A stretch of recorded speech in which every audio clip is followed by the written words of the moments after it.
सावधान।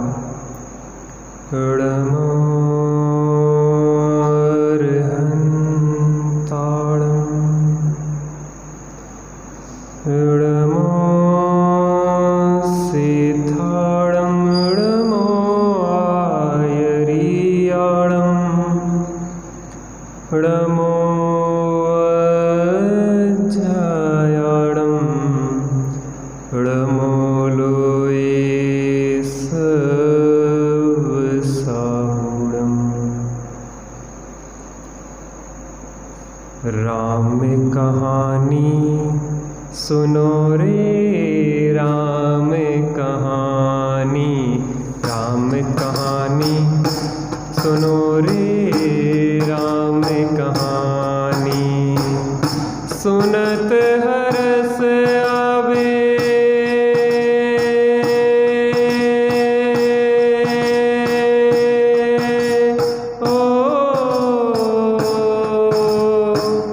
सुनत हरस आवे बीरा की वाणी। राम कहानी सुनो रे, राम कहानी, राम कहानी सुनो रे, राम कहानी।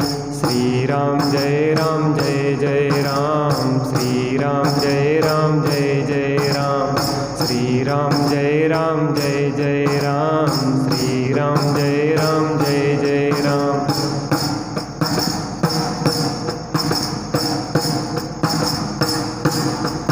दशरथ के राज दुलारे, कौशल्या की आंखों के तारे।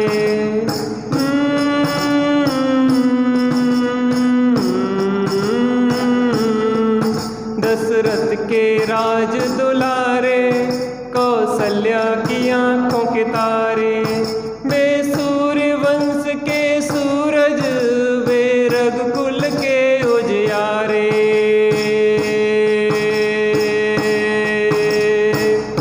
रवि सेन गुरुवर बोले हो, रवि सेन गुरुवर बोले अमृतमयी वाणी। राम कहानी सुनो रे, राम कहानी, राम कहानी सुनो रे, राम कहानी। श्री राम जय राम जय जय राम, श्री राम जय राम जय जय राम, श्री राम जय राम जय जय राम, श्री राम जय राम जय जय राम। सग्रावर्त धनुष गह करके ले आए सीतावर के।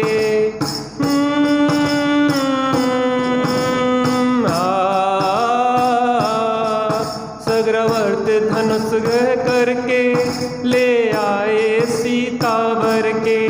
घर त्याग हुए वनवासी, पितु की आज्ञा सिर धर के। लखन सियाले संग छोड़ी राजधानी। राम कहानी सुनो रे, राम कहानी, राम कहानी सुनो रे, राम कहानी। श्री राम जय राम जय जय राम, श्री राम जय राम जय जय राम, श्री राम जय राम जय जय राम, श्री राम जय राम जय जय राम। कृत्रिम सिंह नाद दशानन करके ले आया सीता हर के। ओ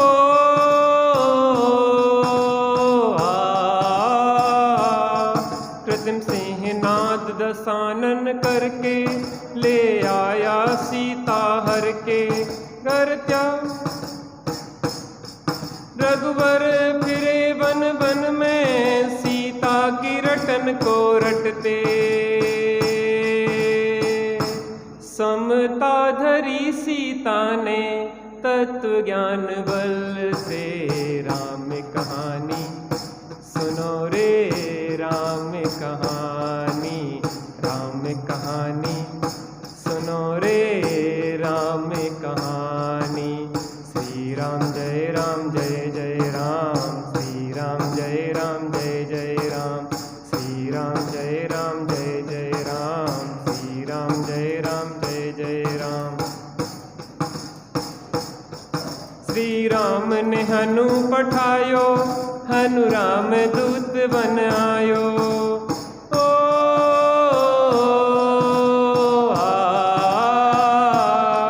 श्री राम ने हनु पठायो, हनु राम दूत बन आयो। सीता माँ की सेवा में रघुवर को संदेशो लायो, और संग लायो और संग लायो प्रभु मुद्रिका निशानी। राम कहानी सुनो रे राम कहानी, राम कहानी सुनो रे राम कहानी। श्री राम जय राम, श्री राम, श्री राम, श्री राम। लखन दसानन वध करके रघुलाए सीता जय के। ओ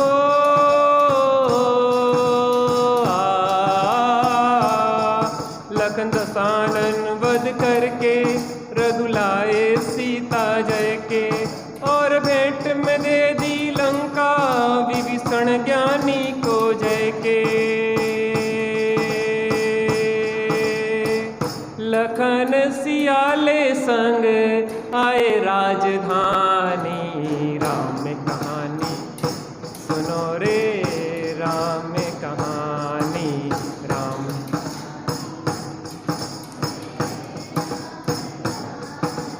सुनत हरस आवे,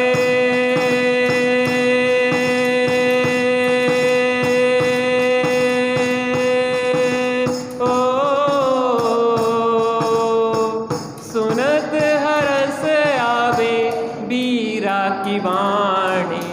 राम कहानी सुनो रे राम कहानी, राम कहानी सुनो रे राम कहानी। श्री राम जय राम, श्री राम, श्री राम, श्री राम जय राम जय जय राम। बोलो भगवान श्री रामचंद्र की। राम कहानी।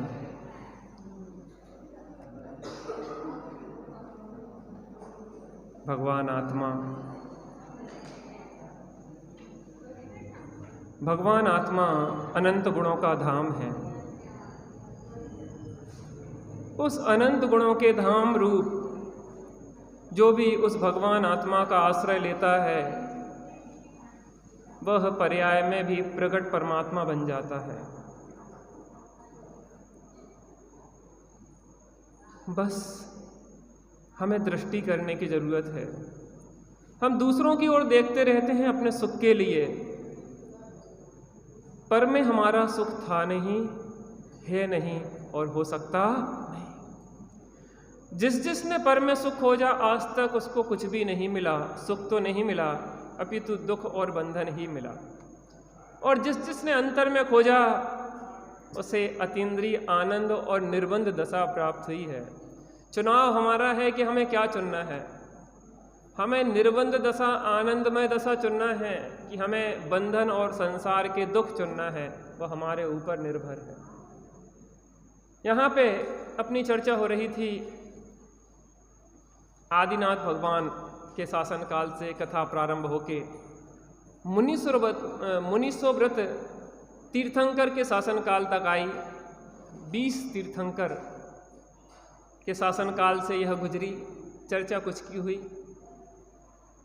उस समय में लंका में विद्युत केस नाम के एक राजा राज्य करते थे। बहुत ही प्रभावी प्रतापी राजा थे, धर्मात्मा राजा थे। और उस समय कपिवंश में महोदधि नाम के राजा राज्य करते थे। दोनों में परस्पर घनिष्ठ मित्रता थी। देख कहते ना, दांत काटी रोटी थी, एक दूसरे से बड़ा प्रेम स्नेह था। एक बार क्या हुआ कि विद्युत केस को वैराग आया, वैराग उत्पन्न हुआ और विद्युत केस ने अपने पुत्र सुकेश को राज्यभार सौंप के दीक्षा ले ली। जैसे ही मित्र ने सुना महोदधि ने कि हमारे मित्र ने दीक्षा ले ली है विद्युत केस ने, तो उन्होंने अपने पुत्र से कहा कि प्रतिचंद्र, हमारा विचार भी अब दीक्षा लेने का है। सच्चा मित्र तो जो है जो मित्र के साथ कल्याण के मार्ग में लग जाए। पता हम अपने मित्र को सही मार्ग में लगाते हैं कि गलत मार्ग में लगाते हैं। आपके बारे में हम आपके से मिले बिना बता सकते हैं कि आप कैसे हैं। बस आप ये बता दीजिए कि आपके मित्र कैसे हैं। मित्रों के बारे में बता दीजिए, हम आपके बारे में बता देंगे। क्योंकि व्यक्ति की मित्रता कैसी होती है? समान विचारधारा वालों से होती है। देखो, शराबी व्यक्ति कहीं चला जाए वो अपने मित्रों को खोज लेगा। शराबियों की शराबियों से बहुत जल्दी मित्रता हो जाती है। कहीं भी जाओ और वहाँ जाके वो गले में हाथ डाले, कहीं भी शराबी के गले में हाथ डाले और नालियों में दोनों गले में मिलते हुए आपको मिल जाए। कितनी जल्दी मित्रता हो जाती है। अमिताभ बच्चन के पिताजी हुए, क्या नाम था उनका? हरिवंश राय बच्चन। उनने एक कविता लिख दी, मंदिर मस्जिद वेर कराते और प्रीत कराती मधुशाला। ये आज हम लोगों के ऊपर एक कटाक्ष है। हम खाने पीने में सब साथ हो सकते हैं, विवाह संबंध में सब साथ हो सकते हैं, लेकिन मंदिर के नाम पे हमारा विवाद चलेगा। हम उनके मंदिर नहीं जा सकते, वे हमारे मंदिर नहीं जा सकते, वे और हम विरोधी। ये कौन सा धर्म है? मजहब नहीं सिखाता आपस में बैर रखना। ये कैसा धर्म जो हम आपस में ही अलग हो रहे हैं और सब कामों में साथ हैं। आप व्यापार करते हैं और व्यापार कर रहे हैं, कपड़े की दुकान है, सुबह से एक झाड़ू लगाने वाली आई, झाड़ू लगा रही थी रोड पे, और आपकी साड़ी टंगी थी कपड़े की दुकान में बाहर। सेठ जी, ये साड़ी कैसी है? उसने छू के अच्छी तरह से भिड़े हुई हाथ से देख ली। आप क्या कहेंगे? ऐसा नहीं, नहीं बहन जी, आइए बैठिए, और चाय नाश्ता क्या मंगाएं आपके लिए। और उसने झाड़ू भी आपकी गद्दी पे रख दी। क्या कहेंगे आप उससे? हटाओ, ऐसा नहीं, कोई बात नहीं, रखी रहने दो। उसने पूरी साड़ियां उनने गंदे हाथों से देखी और फैला दी और बाद में कहा कि सेठ जी विचार करेंगे। आप क्या कहेंगे उससे? लड़ोगे कि प्रेम से बोलोगे कि हाथ जोड़ोगे? और कदाचित आपने तेज बोल दिया, क्या बोल दिया तेज, थोड़ी जोर से, तो वो आपके ऊपर नाराज हो गई। अच्छा, ले जाएंगे। इतनी दुकानदारी में हम एडजस्टमेंट करते हैं, इतना एडजस्टमेंट करते हैं, लेकिन धर्म के नाम पे दूसरे की इतनी बात भी हम नहीं सुनना चाहते। कोई बड़े प्रेम से कहे, हमने कई केस ऐसे देखे, कोई बड़े प्रेम से कहे मंदिर आने की, तो भी हमें बुरा लगता, वे टोकते ही रहते। कदाचित कोई व्यक्ति कम मंदिर आता हो और वो मंदिर आ जाए, भाई साहब बात थोड़ा डिस्टर्बेंस होता है ना, वो मंदिर आ जाए कदाचित, और वो कहे कि भैया, कोई कहे उससे कि भैया बहुत अच्छा हुआ आ गए। अरे हम मंदिर इसलिए तो जाते नहीं, लोग टोकते हैं। हमें ये समझ में नहीं आता है कि तुम दुकान पर रोज जाते हो और लोग टोकते हैं तो दुकान जाना तो बंद नहीं करते। खाना रोज खाते हो और खाने में लोग टोकते हैं तो खाना तो बंद नहीं करते। और मंदिर के नाम पे नहीं, हम मंदिर इसलिए तो नहीं आते, लोग टोकते हैं। अच्छा, टोकने के नाम पे उन्होंने गाली दी थी क्या तुम्हें? उन्होंने यही तो कहा था कि भैया बहुत बढ़िया मंदिर आ गए, अच्छा है रोज आया करो। तो उसने गंदा गलत क्या बोल दिया? धर्म के नाम पे सब कसाएं हम निकालते रहते हैं, क्योंकि दूसरे क्षेत्रों में हमें कसाए निकालने के कम अवसर मिलते हैं। धर्म के नाम पे लोगों को मार भी डाला जाए तो ये लगता है कि धर्म संकट में हम धर्म की रक्षा कर रहे हैं। आतंकवादी जितने हैं वो धर्म कर रहे हैं कि अधर्म कर रहे हैं? अरे मित्रता अच्छे लोगों से करो, और ये सच्ची मित्रता है कि मित्र ने अगर दीक्षा ली है तो हमें भी दीक्षा लेना है। पुत्र ने समझाया कि पिताजी आप रुक जाओ, बहुत समझाया, सब लोग रोने लगे, गिड़गिड़ाने लगे। उन्होंने कि नहीं, जीवन का आयु का कोई भरोसा नहीं है। और महोदधि ने भी अपने पुत्र प्रतिचंद्र को राज देकर दीक्षा ले ली। प्रतिचंद्र ने भी अपने पुत्र किष्किंध को राज देकर दीक्षा ले ली, और ये लोग मोक्ष चले गए। क्या अजब गजब है, जिन शासन है ये, बार बार विचार करने वाली बात है। हमारे यहाँ ये कोई व्यवस्था नहीं है कि घर में मरो, उसी किचड़ किचड़ किचड़ पिचड़ पिचड़ में लगे रहो जिंदगी भर और उसी में मर रहो। निर्वृत्ति पूर्वक अंत में समाधि मरण पूर्वक देह त्यागने की व्यवस्था है। सबसे अच्छा तो है कि मुनि दशा अंगीकार की जाए, सबसे अच्छा तो है आरिका दशा अंगीकार की जाए, और फिर भी अगर नहीं बनता है तो कम से कम तीर्थ क्षेत्र आदि का आश्रय लेकर, ज्ञानियों का आश्रय लेकर उनके सानिध्य में अपनी समाधि की तैयारी की जाए। और वो भी नहीं बनता हो तो घर में कम से कम 60 साल की आयु हो जाए तो निर्वृत्ति लेकर, उनका आता ना शशि भाई, किसका आता, तो उन्होंने कहा था कि भैया तुम्हें अगर रोटी देना हो तो दे देना नेहाल भाई का। अरे भैया 2 रोटी दे देना, हमें कुछ नहीं चाहिए। ऐसे व्यक्ति थे कि उन्होंने कि भैया हमें कोई संपर्क नहीं है, आप तो फाटक के नीचे से सरका दिया करो भोजन, इतने में शांति से खा लें। स्वामी जी कहते थे कि एक टाइम भोजन मिल जाए, छाछ रोटी, और एक टाइम पेट पे पानी की पट्टी बांध के जीवन गुजार लेना, लेकिन धर्म ध्यान नहीं छोड़ना। और हम तो खींचड़ा खा खा के मोटे हो रहे हैं, बाईपास सर्जरी हो रही लगातार 1 2 3, खींचड़ा खा के भी तृप्त नहीं हुई है, और वो तो कहते थे कि छाछ खा के भी अपना काम चलाना। गजब है, व्यवस्थाएं बहुत है, बस कमी है हमारे अंदर वह ज्ञान और वैराग्य की।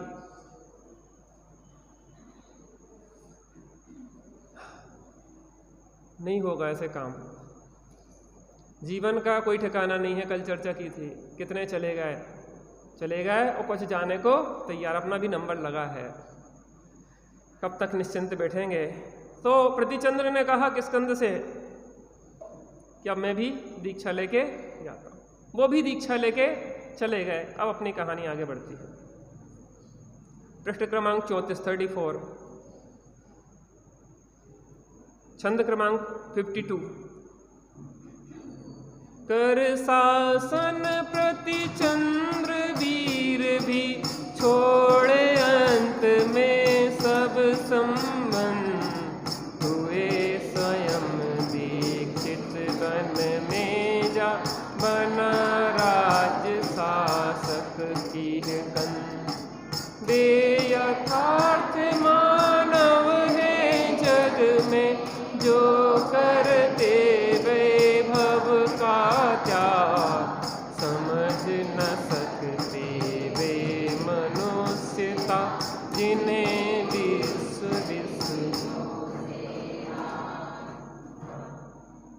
प्रतिचंद्र वीर भी शासन करते हुए सब संबंधों को छोड़ के दीक्षित हो गए।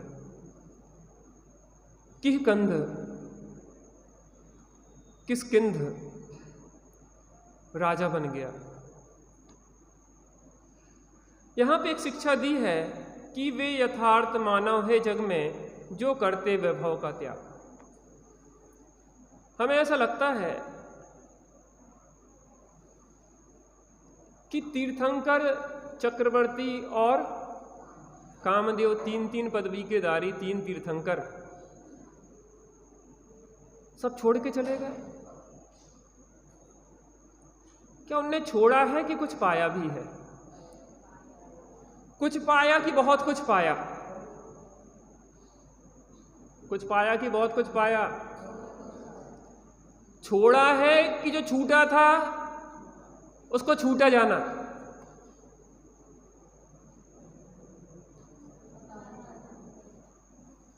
छोड़ा है कि जो छूटा था उसको छूटा जाना है? पाया है कि जो अपना था उसको पहचाना है? पाना कहीं बाहर से आना क्या? या हमें बाहर से लेना हो तो पाया है, और छोड़ा का मतलब कुछ अपने में से छोड़ दिया हो, अनंत गुणों में से कुछ गुण छोड़ दिए हो, या दूसरे के कुछ गुण हमने अपने में ले लिए हो, तो क्या पाया और क्या खोया? पहचानने की बात है। सबके पल्ले लाल, और लाल बिना कोई नहीं। याते भय कंगाल, गांठ खोल देखिए। एक चीज बताइए, हम में और भगवान में कौन सी कमी है? कौन सा अंतर है हम में और भगवान में? क्या उनके असंख्यात प्रदेश हैं तो हमारे कुछ कम है? उनके अनंत गुण हैं तो क्या कुछ हम में कम है? क्या हम में क्षमताएं कम हैं? फिर हम क्यों पीछे रहे? पता, एक क्षण के लिए, अभी त्यागी साहब कह रहे थे ना, एक क्षण के लिए अपने और देखे, अपना स्वरूप का आश्रय ले तो कितना कुछ मिलता है। संसार अनित्य अशरण है, लेकिन नित्य शरणभूत तो एक शुद्धात्मा ही। बेटा अच्छे से बैठ जाओ। क्या नित्य शरणभूत तो एक शुद्धात्मा ही है। ये तो सब क्षणिक अनित्य और अशरण है। एक चीज बताओ, हम आपके बीच आए तो हमें जाना होगा कि नहीं जाना होगा? माता जी, जाना होगा कि नहीं जाना होगा? हैं? सबको जाना है। अरे जो अपना नहीं है उससे प्रीति करने से क्या फायदा? और हमें जाना है, और ये शरीर तो टिका रहेगा, तो हमसे भी प्रीति नहीं करना और इससे भी प्रीति नहीं करना, इस परिकर से भी प्रीति नहीं करना, इस मकान सबसे कोई से प्रीति करने लायक नहीं है। प्रीति करो तो एक परमात्मा से करो, प्रीति करो तो इन साधर्मियों से करो, क्योंकि यही हमें सहयोगी होंगे। कहाँ? मोक्षपुर पहुंचाने के लिए। बेयथार्थ मानव हैं जग में, जो करते वैभव का त्याग। लगता है कि त्याग करते, वो पाते हैं, वो इतना पाते हैं कि इसके सामने ये संपत्ति धूल लगती है। क्या लगती है? धूल है ये। हाँ, समझ न सकते वे मनुष्यता जिन्हें विश्व विषयों से राग। देखो, सादिक 2000 सागर के लिए तरस पर्याय मिलती है। अनंत काल से तो निगोदई में पड़े बहुत सारे जीव जो निकले ही नहीं आज तक, और शायद बहुत सारे ऐसे जीव हैं जो निकलेंगे भी नहीं। हम तो भाड़ के चने की भांति उचट के कुछ निकला है, और पता इतनी छलांग लगा दी कि मनुष्य पर्याय तक आ गए। बहु पुण्य पुंज प्रसंग से शुभ देह मानव, तो भी अरे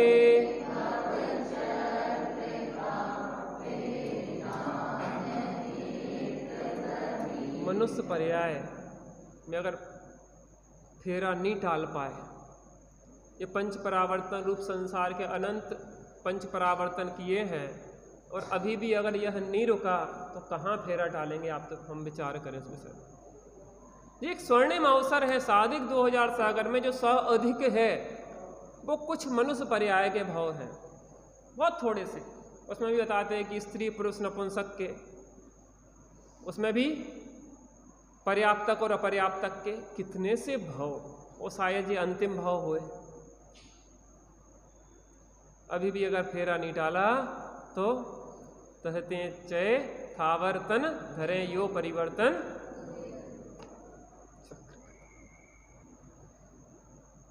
समझ न सकते वे मनुष्यता जिन्हें विश्व विषयों से राग, जिन्हें पंचेंद्रिय के विषयों से राग है, वो मनुष्यता को समझ नहीं सकते, अर्थात मनुष्यता की कीमत को वह समझ नहीं पाते। था देत नगर का अधिपत मंदिर नामक गगन कर श्रीमाला अपनी कन्या का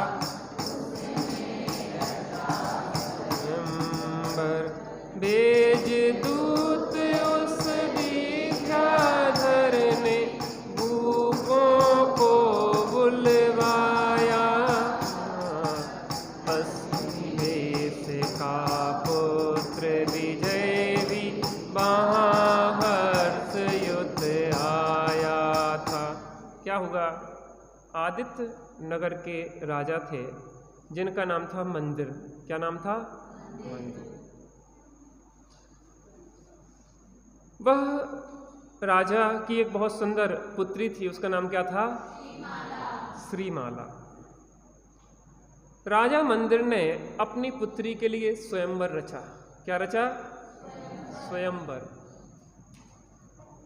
उस स्वयंवर को रचा और दूर देश से सभी राजाओं को संदेश दिया कि हम अपनी पुत्री का स्वयंवर रचें। मुक्ति वधूवर माल लिए हैं, तोरण द्वार सजे जगती के, पूर्ण शुद्धता तुम्हें मिली है, दर्शन ज्ञानमयी विशुद्धि की। शांति विधान में इस तरीके से कुछ पंक्तियां थी, बहुत प्यारी प्यारी। मुक्ति वधू वरमाला लिए खड़ी है कि आइए स्वामी आइए। शांति पथ प्रदर्शन में एक बहुत अच्छा दृष्टांत है। एक युवा सप्तव्यसनी हो गया, वेश्याओं के चक्कर में उलझ गया। पिता ने सोचा कि एक काम करते हैं, किसका विवाह किसी गुणवान योग्य धार्मिक कन्या से कर देते हैं, और वैसा ही किया। बहुत ही सुंदर योग्य गुणवान कन्या से उसका विवाह कर विवाह हुआ। विवाह के दिन वह वेश्यालय में चला गया। पत्नी का मुख भी नहीं देखा, क्योंकि पहले के जमाने में ऐसा थोड़ी ना होता था। पहले तो घूंघट डालती थी स्त्री, और पहले से शकल भी नहीं देखते थे। माता पिता ने तय कर दी, सो विवाह हो गया। आजकल तो प्री वेडिंग चलने लगी। प्री वेडिंग जानते कि नहीं जानते? विवाह के जो बाद होता है वो पहले हो जाता था, बाद में विवाह हो पाए ना हो पाए मुझे पता नहीं है। कहाँ जी रहे हम, किस भ्रष्टाचार में उलझ गए हैं, किस भ्रष्टाचार में।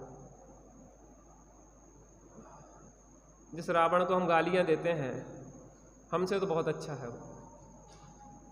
जिसको हम राक्षस कहते हैं वो तो राक्षस वंशी था, वास्तव में राक्षस तो हम हैं कि हमने अपनी सब संस्कृति सभ्यता और जैनोचित आचरण को खो दिया है। गार्डनों में शादी होती थी, जैन लोग हरी पे पैर रखने में कांपते हैं, हरियाली पे पैर नहीं रखते।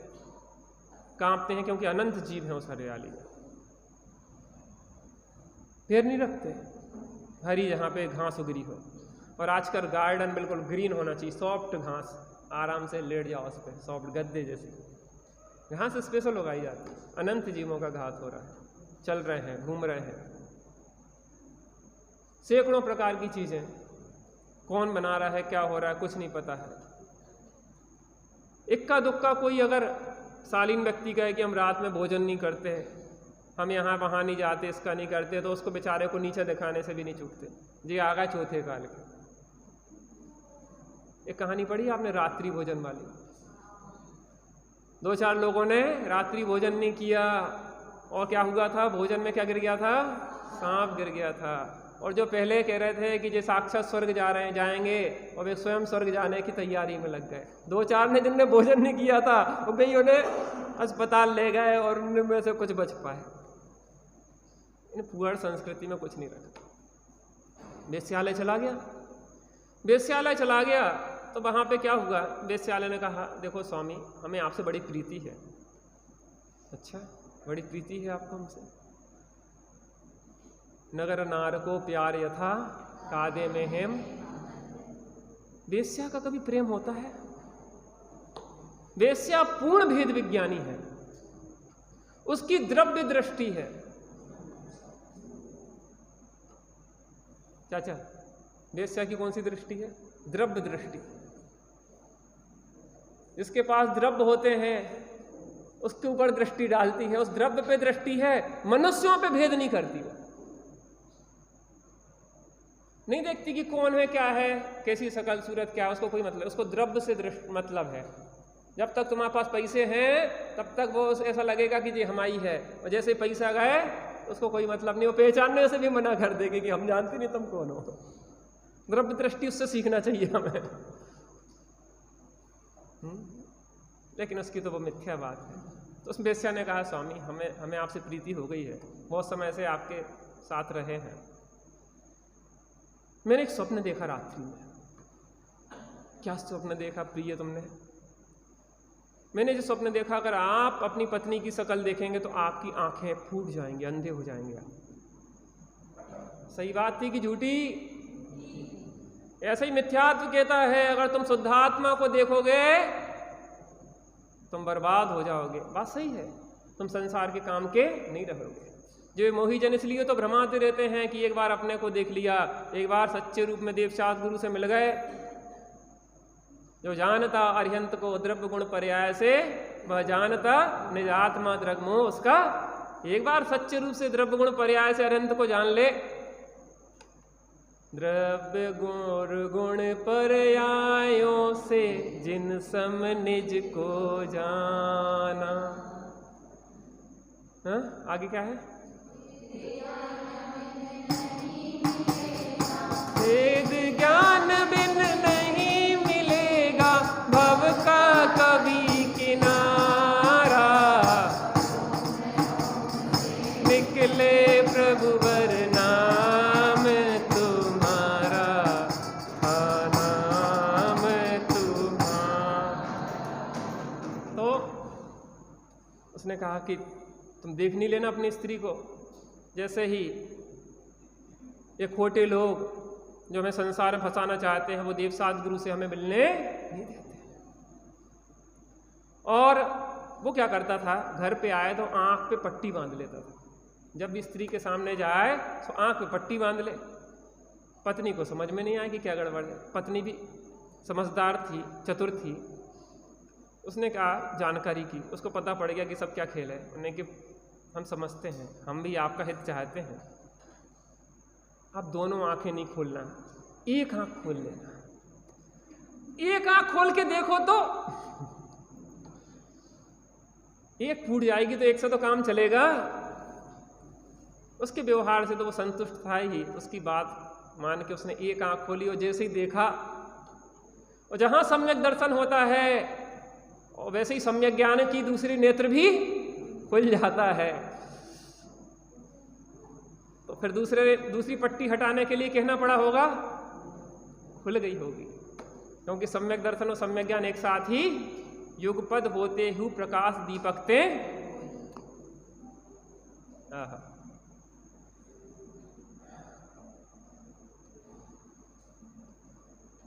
तो यहां पे स्वयंवर रचाया गया।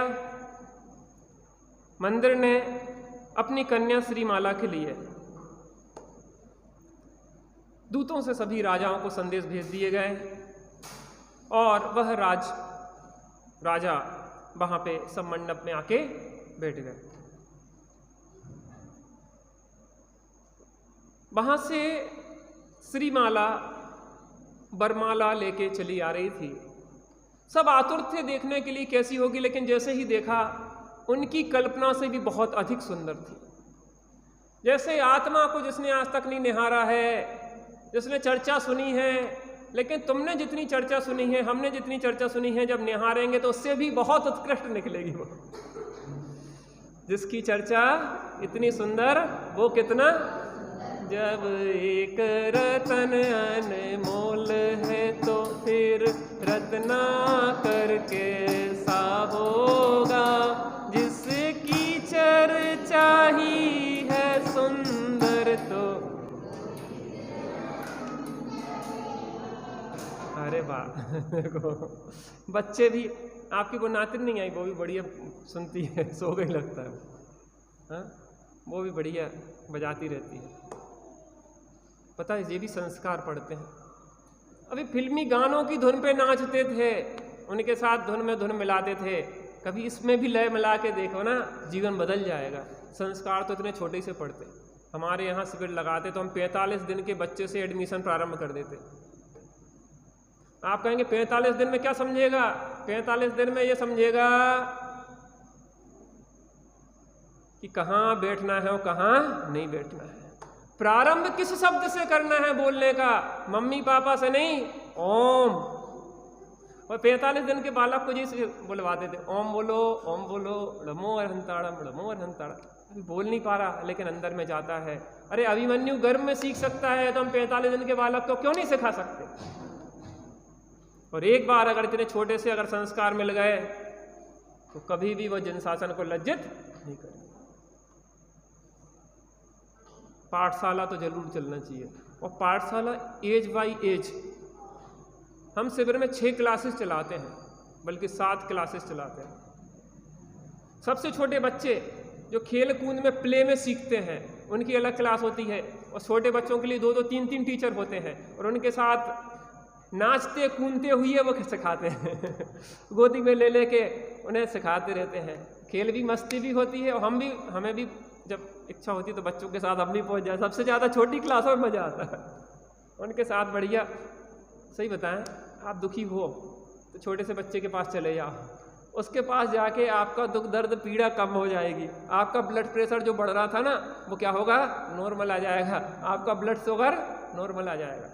हम इतने तनाव में जीते हैं, इतने तनाव में जीते हैं कि हमें एक क्षण को भी शांति नहीं है। थोड़े बच्चों जैसे खेल कूद के तो देखो, सहज होके तो देखो। एक व्यक्ति सो रहे थे, सोते में भी उनका चेहरा मुस्कुरा रहा था। मैंने कहा भाई साहब आप सोते में भी मुस्कुराते हैं? कहने भैया हम आज तक मुस्कुराए नहीं बरसों से। तो फिर आपका चेहरा मुस्कुराता हुआ क्यों दिख रहा? कहने क्या है, नकली मुस्कान हंसते हंसते जी जबड़े जकड़ गए। आपको नहीं लगता कई बार कि जी जबड़े जकड़ से जाते, नकली मुखोटा ओढ़े ओढ़े दिन भर, तो रात में हमारा ऐसा जबड़ा हो गया कि ऐसा लगता मुस्कुरा रहा है। मैं तो बरसों से मुस्कुराया ही नहीं, अंदर में तो आत्मा रोता ही रहता है।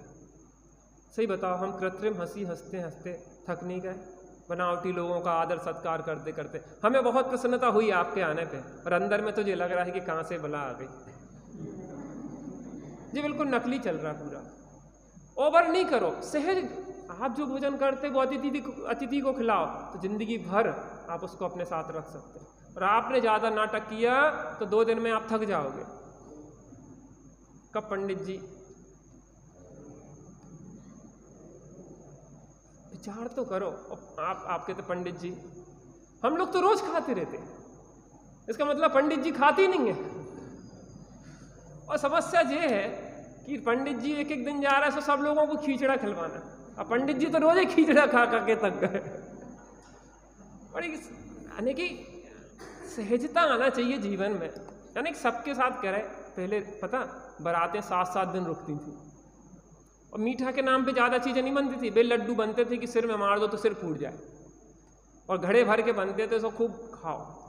और एक आध नमकीन खज्जा पपड़िया कछु बन गया, नमकीन और एक मीठा लड्डू कछु बन गया, ज़्यादा चीज़ें नहीं। लेकिन प्रेम वासल बहुत होता था। और पता मेहमान भी ऐसे नहीं होते थे कि मेहमानी करें, वे भी आपके साथ काम करवाते थे, पानी भरवाते थे, ये करते थे वो करते, सहयोग में। और बार रहते रहे महीनों तक तो भी कोई कष्ट नहीं होता था। आज की औपचारिकता है कि एक दिन में थक जाते थे। नकली हंसी हंसते हंसते हम थक गए हैं। अब कुछ अच्छा जीवन जिए, कृत्रिमता से सहजता की ओर आए। अहो चैतन्य आनंदमय सहज जीवन हमारा है, अनादि अनंत पर निरपेक्ष ध्रुव जी। बड़े पंडित जी आपको गंभीर लगते थे ना, रविंद्र जी पंडित जी। जब सोनू भैया है ना, सोनू भैया को आप लोग जानते होंगे, सोनू भैया के बच्चों के साथ वे ऐसे खेलते जैसे बच्चे खेलते। उनके बिस्तर पे लुढ़केंगे, वे उनके पीछे दौड़ रहे, पंडित जी के पीछे पे दौड़ रहे। क्योंकि जब थक जाता है व्यक्ति तो बच्चों के साथ ही सहजता बनती है, उनमें नाटकीयता नहीं है। वो सीधी सीधी पूछ लेंगे आपसे कि ये ऐसा है ये वैसा है। सहज बन जाए हम नाटकी नहीं रहे। सहजता आत्मा का स्वभाव है। आहा। तो उन्हें जब बुलाया अनेक राजाओं को, तो वहां पे असनी बेग का पुत्र विजय भी वहां आया बड़े हर्ष के साथ। और यहाँ पे श्रीमाला बरमाला लिए चली आ रही थी, और आते आते आते वहां पे उसने सिंह कंध के कंठ में वरमाला डाल दी।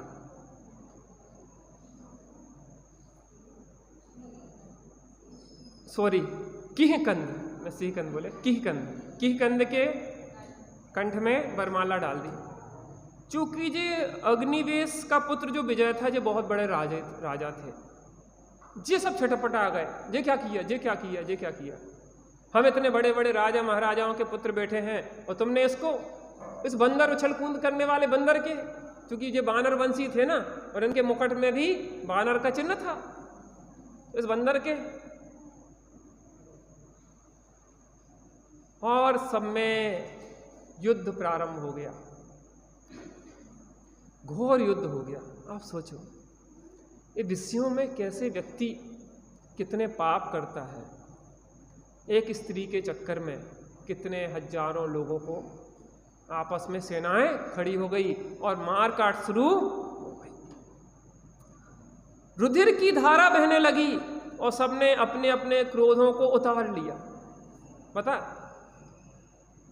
लड़ाई धर्म की नहीं है, लड़ाई कसायों की है। दो भाइयों में लड़ाई चलती थी, तो एक निश्चय की पार्टी में हो गया, एक व्यवहार की पार्टी में हो गया। अब असली तरीके से अच्छी तरह से लड़ाई का अपने एक दूसरे का बदला लेंगे, और काय के नाम पे, धर्म के नाम पे। हमें अपनी कसायों को उतारना है। हमें एक दूसरे के वेमनस्य से, एक दूसरे के प्रति जो वेमनस्य, उसको अपनी निकालना है। और हम धर्म का चोला ओढ़ लेते हैं, चाहे वह हिंदू मुस्लिम की लड़ाई हो, चाहे किन्हीं की लड़ाई हो, वह आपस में व्यक्तिगत रूप से हम लोगों के बैर निकालने का मंच बन जाती। यहाँ की बात नहीं कर रहे, हम वहाँ की बात कर रहे हैं। लेकिन कसाएं जो सब कुछ कराती हैं। कहाँ की बात कर रहे हैं? जहाँ पे ये युद्ध चल रहा था, एक स्त्री के पीछे। कौन सी स्त्री थी? श्रीमाला। 58 छंद देखिए।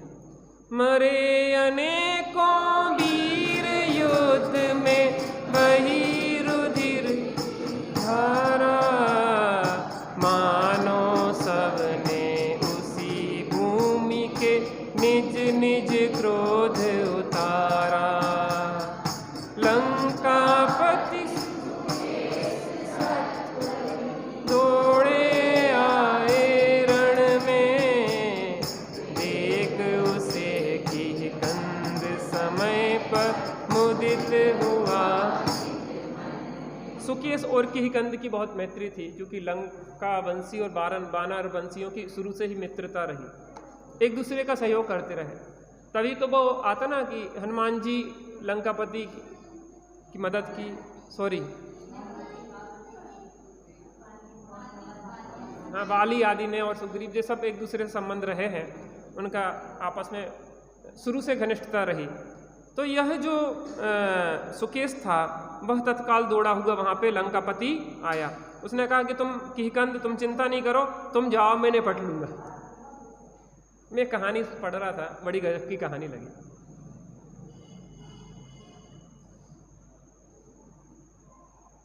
क्या हुआ कि एक युवा की अपने बहुत सारे हजारों मित्र थे, फेसबुक के माध्यम से और माध्यम से बहुत सारे मित्र बन जाते ना आजकल। बहुत सारे मित्र थे, हजारों की संख्या में उसके मित्र थे। लेकिन उसके पिताजी का एक ही मित्र था। एक बार संकट की घड़ी आई, और संकट की घड़ी में पिताजी ने कहा कि बेटा अपने मित्रों से मदद मांगो। तो एक भी पास नहीं आया, किसी ने मदद नहीं की। एक के पास गया तो अपने माँ से कहने लगा कि कह दो कि है नहीं। घर पे भी गए तो पिताजी से कहा पुत्र ने कि पिताजी अब आपके मित्र के पास चलते हैं। तो वे पिताजी के मित्र के पास गए। पिताजी के मित्र के पास कुंडी खटखटाई और आवाज़ वहाँ से पूछा, कौन? हम आपके मित्र। इतनी रात में? कोई बात नहीं, मैं 2 मिनट में कुंडी खोलता हूँ। 2 मिनट इंतजार किया और 2 मिनट बाद कुंडी खुली तो क्या दृश्य देखते हैं, एक हाथ में मोहरों की थैली, सोने की मोहरों की, और दूसरी हाथ में तलवार लिए मित्र सामने खड़ा था। उन्होंने कहा जी क्या कर रहे तुम, तुम्हें कैसे पता पड़ा कि हम संकट में? कहने रात के 2 बजे अगर मित्र किसी मित्र के यहाँ आता है तो कोई संकट में है, और संकट 2 प्रकार के होते हैं, या आर्थिक या किसी शत्रुगत। अगर आर्थिक संकट है तो ये सोने की मोहरों की थैली ले लो, और शत्रुगत संकट है तो मैं तुम्हारे साथ तलवार लेके चलता हूँ। ये कहलाती है मित्रता, कि तुम्हें कहना नहीं पड़े और मित्र पहले आ जाए। जैसे ही सुकेश ने सुना कि हमारा मित्र संकट में है और तत्काल आया, कहले मित्र तुम जाओ, युद्ध में से क्या कहा, तुम जाओ, किस्कंद तुम जाओ, मैं सब संभाल लूंगा। सच्ची मित्रता ऐसी निभाने लायक है। देता है जो साथ समय पर मित्र वही, उत्तम सुख में सुख के लिए मित्र बन जाते, पीछे हैं दुश्मन निज भ्राता की कंद, वीर को अपने नगर पठाया, फिर अंधुक से विजय वीर का मस्तक त्वरित। जिस विजय से युद्ध चल रहा था और उस लंकापति ने, सुकेश ने उसका धड़ सिर से अलग कर दिया। अपने शत्रु को उसने क्या किया, संघात कर दिया, नष्ट कर दिया। ऐसे ही कर्म रूपी शत्रुओं को हमें क्या करना है, नष्ट करना है। चाणक्य के जीवन की घटना आती है। चाणक्य के पेड़ में एक कुश लग गया, कुश लग गया तो उसने क्या किया, उस कुश को उखाड़ा और उसकी जड़ में मठा भर दिया। जो हमारा शत्रु है हम ऐसा नष्ट करेंगे कि पुनः पनप नहीं। हे भगवान, आपने दुख का ऐसा व्यय किया है कि जिसका कभी उत्पाद नहीं होगा, और सुख का ऐसा उत्पाद किया है कि जिसका कभी व्यय नहीं होगा। व्यय रहित उत्पाद, उत्पाद रहित व्यय, और फिर भी उत्पाद व्यय ध्रुव से युक्त हैं। जय हो प्रभु। स्वयंभू है, स्वयंभू हैं आप। हाँ, चर्चा तो बहुत है। जैन सिद्धांत प्रवेशिका पे आते हैं अपन।